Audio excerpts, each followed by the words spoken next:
Kərbəla da nədən deyirlər, bu qədər niyə Kərbəla? Kərbəlanın bir işi də bu idi.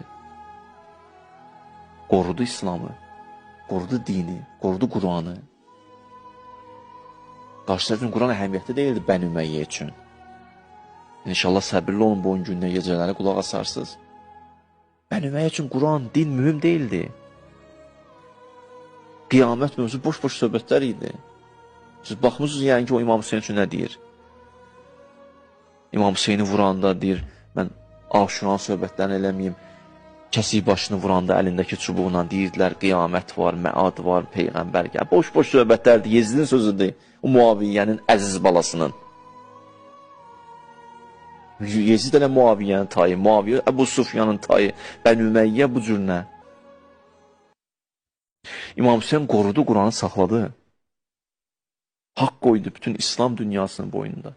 Bütün bəşəriyyətin üzərində haqq qoyub. Ona görə bəşəriyyət də şükür olsun Allaha anlayır və anlamaqdadır və dünyaya Hüseyin yayılır. Məsələ budur.